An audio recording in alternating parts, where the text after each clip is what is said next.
Good morning. Good morning, good people. It feels like it's a little bit too hot still. Good morning. Today is Tuesday, November 25th, 2025. Ugh, boy, this month is gone. In 4 weeks, we're going to be thinking about Christmas. Do we have that Christmas cheer? But today is the 25th of November. 2 days from now is Thanksgiving. Hoorah. And it's getting colder. There's snow up on the mountains. Probably will be there until what? Spring, late spring, May.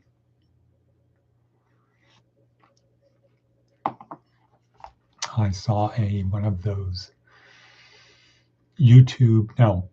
Google Pics things going back 6 years, trip that I made to California to see my kids for Thanksgiving, and there was snow. I had to drive through snow. It was kind of unique, but there was snow. Now you think, man, that's an interesting concept, snow. Okay, but anyway, here we are. Today is Tuesday. Let's see. Sunday, Monday, Tuesday. Roy is 3 days old. This is his third day. I guess he had a good day yesterday. Some more pictures. But we are here to help our students and interested people on their journey through this life, where if you're a Christian, you believe you have a transcendent soul, a soul that continues after death. And perhaps we can help you transform. But it is also day 2 of week 4 in our State Pen workbook. Please click on the bell, click the like button. That's what Gemini told me to do today. Remind people to click on the bell and push the like button. Okay, but this is day 2, week 4 of our neuroscience-oriented approach to success. More on the book, hopefully I'll remember it, but we'll move on. Advice from an 80-year-old. When someone hugs you, let them be the first to let go. Good advice. Seth Godin. Complex systems. Gall's law is appropriately simple. A complex system that works is invariably found to have evolved from a simple system that worked. A complex system designed from scratch never works and cannot be patched up to make it work. You have to start over with a working simple system. This is why sudden change rarely is, and why persistence and user feedback end up changing the systems that run our world. Begin, learn, succeed, then complexity.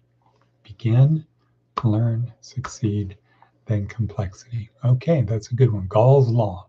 Complex system that works is invariably found to have evolved from a simple system that worked. So find something complex and you'll see it is an evolution, several steps probably, perhaps, from something that was really simple. A complex system designed from scratch never works. Okay, right. Good point. Good point. Too many moving parts. I wish somebody had told me that about this 40 years ago. All right, so that's Seth Godin. We have anything else on our hit parade? No, perhaps not. Okay, this week is Thanksgiving. and I will be working at the lunch, the community lunch.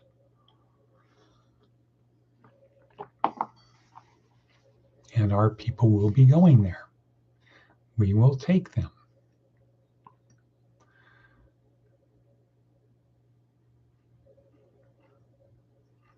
Mhm.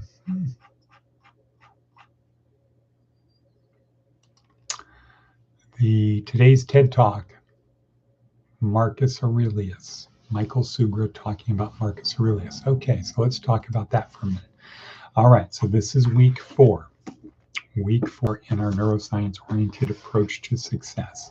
This is the week we pull it all together. We started with overview and orientation. Then we went to how does my brain work? Then it went to how does other people's brain works, and how do we get other people to do what we want? That is the thing, and giving guidance so that people are the things that we want them to do are actually good for them. So it's a win-win. There's a bargained for exchange. And we learn when you're getting people to do what you want, sometimes are better than others. Yesterday we talked about crisis.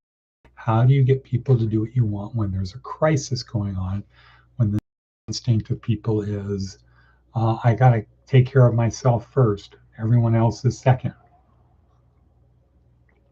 That could be the next instinct. Make sure I survive. If other people survive, that's an added benefit, but I need to survive first. Those are times of crisis. How do you get people in times of crisis to work together? And so Nancy Kane, Professor Kane talked about Abraham Lincoln, especially during the Civil War, but also what went into making him. And then Ernest Shackleton, the explorer, both in really bad, tough situations. Lincoln was in a situation where the people who he was supposed to count on and trust weren't really interested in helping and trusting him because they didn't respect him.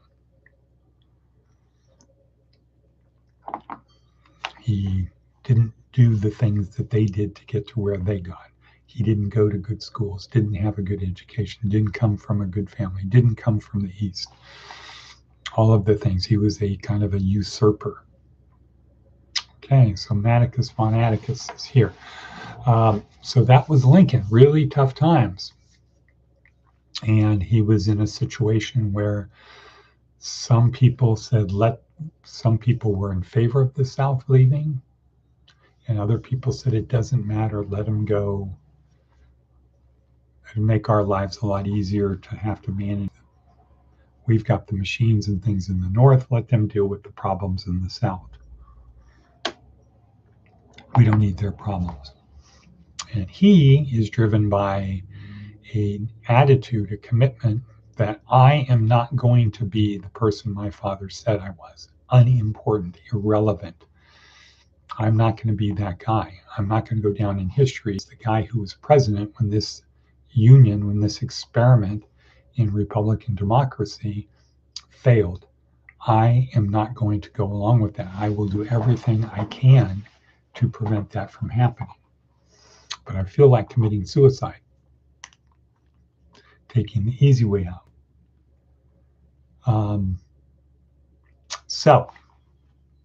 And then Shackleton, of course, his hubris, his overconfidence, made him think that he could overcome Nietzsche, not Nietzsche, that he could go to Antarctica before the season was ready. Maybe it had something to do with the start of World War I, that he wanted the attention off of the war and onto him. Who knows, but it was definitely life and death, especially when they saw their ship get crushed, because there was the hope that the ship will get freed and we'll be able to either continue on the exploration or head back. But when the ice crushed the ship and they saw its mast sinking under the horizon, how did he keep them going? All right, so that was yesterday. Today is the opposite of that. You have unlimited power. How do you keep doing the right thing? If you can have anything, do anything you want, how is it you keep doing the right thing?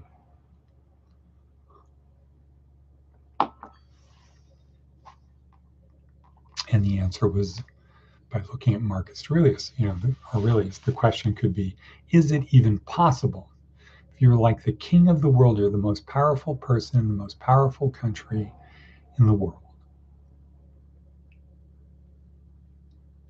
in the known world. Okay, so maybe the Chinese could have put up a fight, but they didn't know about the Chinese. The Incas, no. And Latin America, no. The Romans would have not decimated them. They would have wiped them out. They would have done to them what they did to the Jews in Jerusalem. Okay, or what Scipio did in Africa to Hannibal, Carthage, New Carthage. But, so what do you do? What do you do? Correct, Matt, correct. So what do you do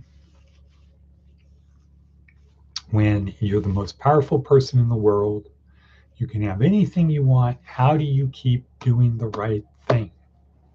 How do you not give in to temptation?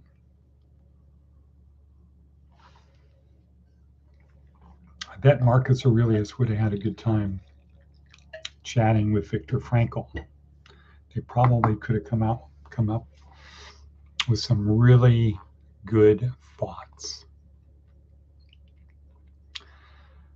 But today, Michael Sugra talks about Marcus Aurelius, Stoic philosopher who happened to be the emperor of Rome for 19 years.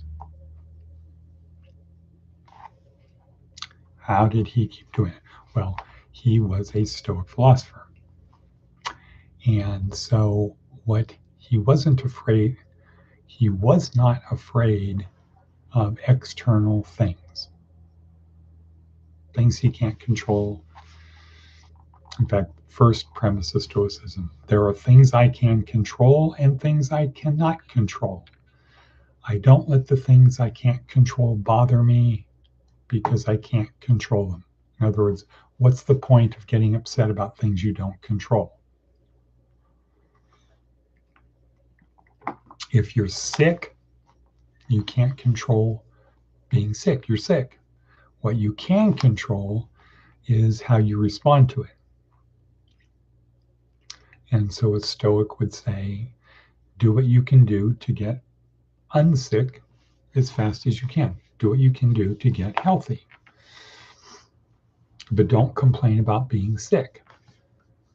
That doesn't serve any purpose. Okay, so Matt says you get to decide what is right. Ultimately, that's true.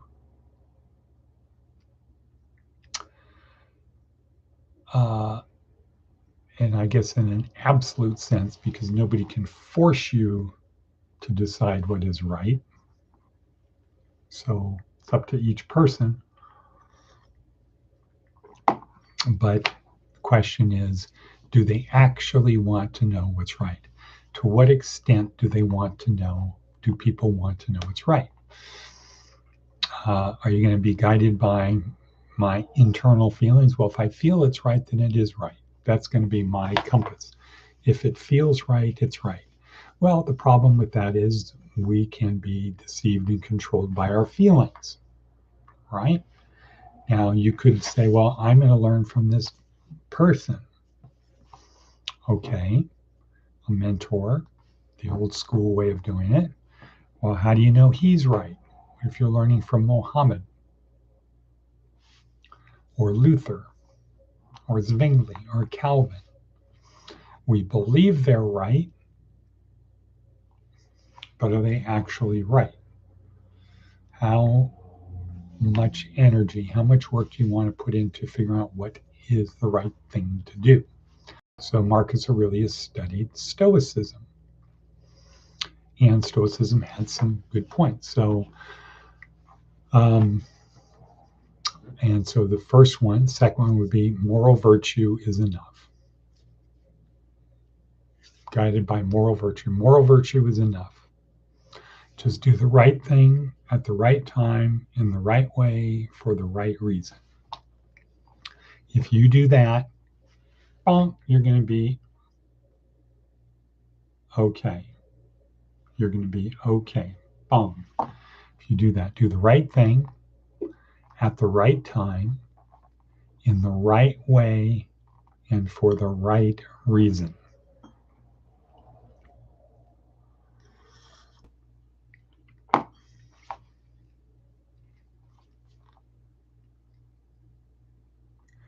That's all you have to do.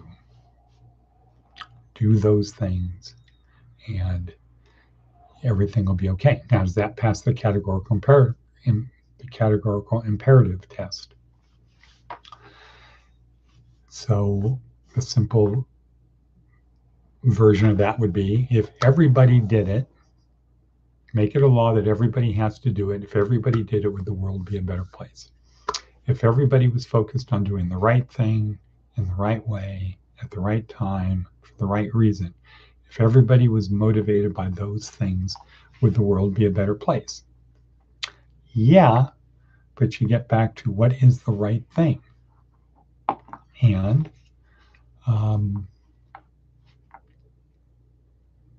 we can come to service to others, helping other people. What does that mean? Well, we can go to Scripture where Jesus laid it out. Feed the hungry, give drink to the thirsty, the sick, the unclothed, the unhoused, and people incarcerated in jail, prison. Help those people. So if everybody was committed to doing that, would the world be a better place? Yeah. What do we do now? Well, I have to get mine, right? I worked hard. I deserve it. Life sucks. It's really hard. I need to do things that make me feel good. Right. But is that right? You get to decide. But just because you make a decision, it doesn't make it right. This isn't like, well, it is like you don't get to have a math. You're in the 8th grade, 7th grade, whatever. You're in middle school. You have a math test. Just because you put an answer down, it doesn't make it right. What makes it right? Well, maybe we go back to Seth Godin, Gall's law. A complex system that works is invariably found to have evolved from a simple system. What are the roots to what you're doing?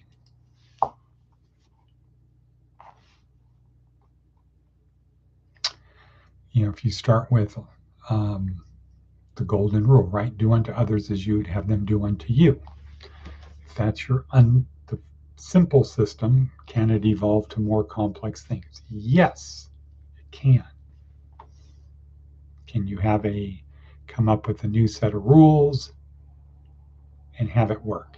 You could say maybe, was it the French Republic? It was supposed to be good, but it became really bad. Millions of people getting killed. But anyway, let's tie this together and wrap it up. Okay, so today in our program, we're learning about how do you lead when everything is going great, when you have no problems, when you have no obstacles. How do you do it where people don't start going sideways on you? They start getting complacent.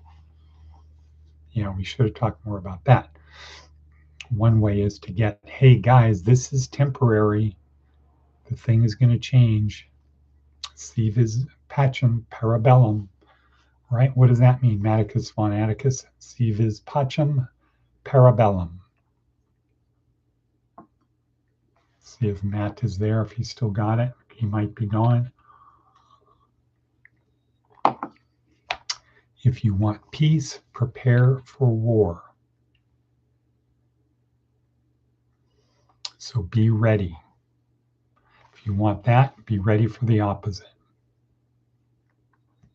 With that, we will say, and cut. And cut. Bonk.